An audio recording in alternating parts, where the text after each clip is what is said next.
In a small kingdom near the endless forest, a festival was being set. The Star Festival, a lover's festival. In the cave, not so far away, candles are lit there, and the couple's names are engraved on the candles. It is believed that if a couple place their candles within the cave, their love will be blessed. Hey Yin, a romantic banquet of flowers, please? Denki asked as he placed 3 silver on the counter. Who's the lucky gal? Yin asked as she started to arrange the flower banquet. Jiro finally said yes to me to go to the Star Festival with me, and it wasn't out of pity this time, Dinky said with such pride. Yin chuckled and rolled her eyes as she handed the flowers to Denki. Well, good luck, Denki, Yin said with a bright smile.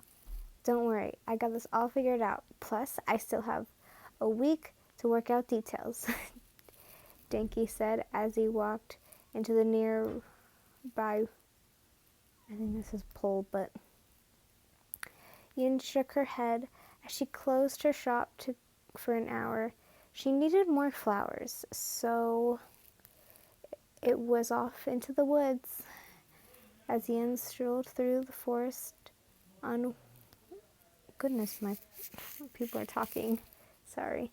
Unwired of a pair of, oh my gosh, and unaware of a pair of heterochromatic eyes watching her from the shadows.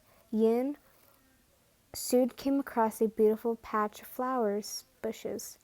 She began to collect the flowers when she noticed a pair of eyes staring at her from within the bush. Before she could blink, the creature dashed off deeper into the woods. Curiously, getting the better of her, quickly followed it into the forest. Plus, past the trees and over little rivers, she wandered deeper and deeper into the forest. Suddenly, she heard a loud cry not far ahead. Running towards the cry, she eventually found the source, a strange-looking boy with half red and half white hair with fox ears.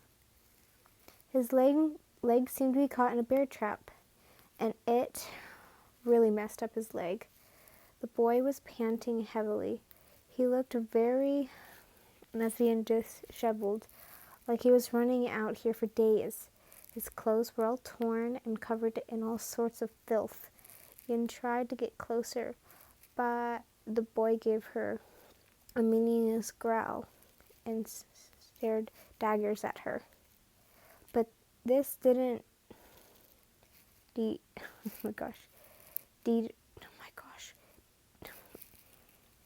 scared her as she came closer to him. She knelt down to the trap.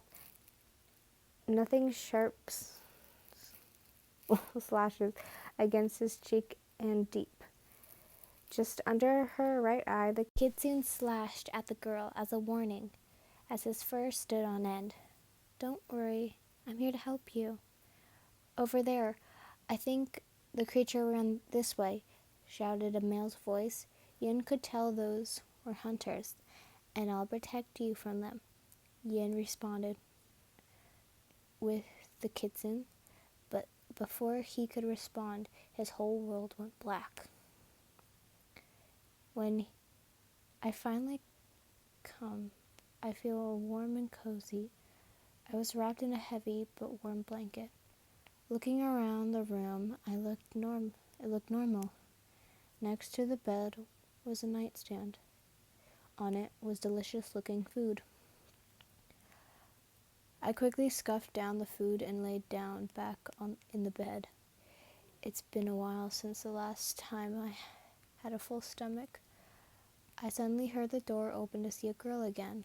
Well, that girl again. A large bandage covered her right cheek, just under the eye. Oh, you're awake. And hungry, I see, she giggled as she took away the finished plate. Why are you helping me? I asked her suspiciously. Well, I wasn't going to leave you for dead in the woods, so I had to help. She answered simply as she left the room. I tried to move my legs, only for my right leg to fluttering in pain. I moved the blankets to inspect it. It was wrapped in bandages. It was still kind of bloody, so I guess I'm stuck here for a while. And I suddenly hear a crash. Then a soft I'm okay. Staying with Yin for the past 6 days. She's a very nice, cheerful girl, but stupidly clumsy. She would always trip on the same step on the stairs, ramming her hip into the side of some counters, or her knocking some things over. Sometimes I wonder how she was capable of walking after what she puts her body through. But thanks to her, my leg got better. I still walk with a slight limp, but I can handle it. Though I'm sure to stay, I don't think Yin could survive without me. Always catching her from her falls or objects she's knocked over, so I decided to stick around. And there was never a day I regretted my decision. Shouto waited downstairs for Yin. Today was the day of the Star Festival. Shouto used his powers to hide his ears and tails. I'm ready for the Star Festival, Shouto, Yin called as she came into leaving her room, showing her kimono and hairdo. You can pick what color the kimono is, so yeah, if you want to match Shouto, then that's fine. Shouto could feel his heart flutter in his chest as she entered the room. She smiled warmly at him as she hugged Shoto's arm and left the house. The festival was lively as everyone played games, talked, and all sorts of food. Hey Yin, I see you got a date yourself, Denki said with a sly smile. I don't know if it's like that, Yin said, turning slightly red. As Yin and Denki kept talking, Shouto tapped Jiro's shoulder and asked a question. Why are there people with candles? Shouto asked. Oh, not so far away is a cave. Inside, there's a shrine for the goddess of love, Midnight. And if you light a candle with your name and your crush or lover in the cave, the goddess is said to bless you and the other, Jiro explained. Shouto's heart soared, and his cheeks turned slightly pink. Where can I get a candle? He asked in a whisper. See the stand with the elderly couple? She pointed. Over there. Shouto nodded and quickly walked over to them and bought a candle. With a carving knife the couple provided, Shouto carved his name and Yin's name onto the candle. The group slowly made their way towards the mouth of the cave till, Shouto, go ahead without me. I want to get you something, Yin said as she ran back towards the town. Shouto wandered into the cave as every couple lit their candles. Shouto found a more secluded spot and lit his candle and prayed to the goddess of love to allow such a relationship, a love between a human and a kitsune. As Shouto got up to go, he failed to notice that the flame on the candle changed to a passionate pink flame. There you are, Shouto, Yin said with a cheery smile. What is that? Shouto asked as he pointed at the cone in Yin's hand. Oh, I got you this. It's a crepe.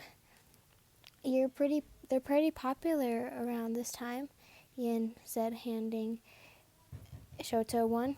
Shouto hesitantly took the tree and watched Yin take a bit out of hers. She had such a cute smile of delight, not realizing she had cream on the top of her nose. With a small laugh and sigh, Shouto used his sleeve to clean his beloved's face.